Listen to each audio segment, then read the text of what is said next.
Dear friends, how lovely it is to see you on this Palm Sunday. I do hope that you have had a good Lent and that you have managed to use the time profitably to deepen your relationship with Jesus. I understand that many have engaged in the Hope 25 studies, and I'm delighted that that has been the case. I've enjoyed leading Bible studies which have focused on my own Lenten series, Going Deeper with Jesus. So however you've done your Lent, then I hope it's been a really great time for you. Today marks the start of Holy Week. Jesus enters triumphantly into his own city. The cries of Hosanna today give way to crucify him on Good Friday. So what is this all about? What on earth is going on here? Each day this week, I'm going to give a short reflection as we journey through Holy Week all the way through to Holy Saturday and then, of course, Easter Day. There are at least three themes entwined in this week. The first theme harks back to the time of the Maccabees. This was a time between the Old and the New Testament periods when the Syrians occupied Jerusalem and the Maccabees under Judas Maccabeus fought and defeated them. On what we would call Christmas Day, about 200 years earlier than Jesus, this Judas rode into Jerusalem on a donkey after defeating the enemy and cleansed the temple. This was seen by some as a sign that he was a Messiah-like figure, and the belief that the Messiah, when he came, would defeat the enemies of Israel, establish the borders of the nation, and cleanse the temple. This was part of the expectation that was surrounding Jesus at the time. Jesus rides into Jerusalem on a donkey with crowds acclaiming him as Messiah. He is the Messiah, of course, but not as they thought or expected. And it is this clash of expectations that ultimately leads to Good Friday. The second theme is tied up with the whole week and especially Good Friday. This has to do with the feasts of Israel. There were three major feasts: Passover, Pentecost, and Tabernacles. All three are originally harvest festivals.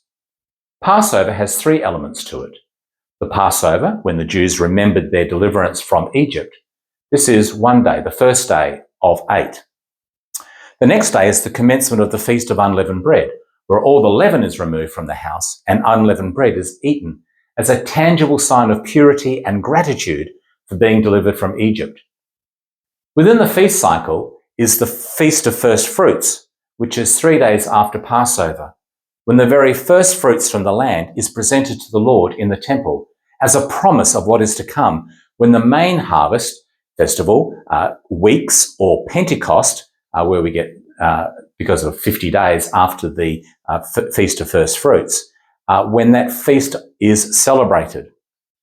However, these festivals, especially Passover, are not just celebrated on that day. There is a preparation that has to take place.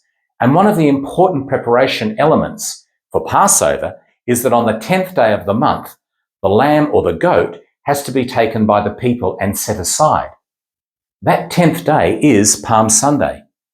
So it appears that Jesus, the Lamb of God, who takes away the sin of the world, is fulfilling in his own person the feasts of Israel, and especially the Feast of Passover and, of course, the Feast of First Fruits, when Jesus rises from the dead on that day, the third day after Passover, as the anticipation of what is to come for us. But more about that on Easter Day. The third element that seems to be at work here is the theme of new creation. The events of Holy Week are completely transformative for the whole of creation. The death and resurrection of Jesus does not just have implications for us as humankind, but for the whole of the creation. This is the point of Revelation. The whole of creation is transformed. A new heaven and a new earth is revealed, and the heavenly Jerusalem comes down and plonks itself on earth, which, by the way, reminds us that this earth is not abandoned. We don't go off somewhere else. Everything is changed and made new, all because of the events of Holy Week. Jesus, during the events of Holy Week, is God on earth in the act of recreation. Just as God created everything in 6 days, and on the 7th day God rested, so this week God in the Son Jesus is at work, renewing the creation, and on the 7th day, God in the Son of Jesus will rest in the sepulchre in the tomb. Each day in this new recreation is not a direct parallel with the original 7 days of creation, but there will be touch points. Today is the first day, and earth without God in Jesus is chaotic. God says, "Let there be light," and Jesus, the light of the world, comes into Jerusalem and commences the process of the new creation that the first day of the original creation set in motion. The whole of the week, then, is not a direct parallel with Genesis' account of the creation, for that has already taken place. This is about new creation. And so while there are obviously some parallels, it is also different. What we can say about the whole of Holy Week is that it is 7 days long, commencing with Jesus commencing his work of new creation on Palm Sunday, and then resting on the Sabbath, the 7th day, in the grave. The events that take place between these 2 days, day 1 and day 7, is the action of Jesus, the Son of God, who sets about the new creation in himself, in his body. So why is this important for us? Put simply, it is only through Jesus that we enter into the new creation. Jesus himself embodies the hope of Israel. While the feasts of Israel may effectively have no meaning for us, what does have meaning is that Jesus is the only way to God. This is one of the reasons the Bible is so important.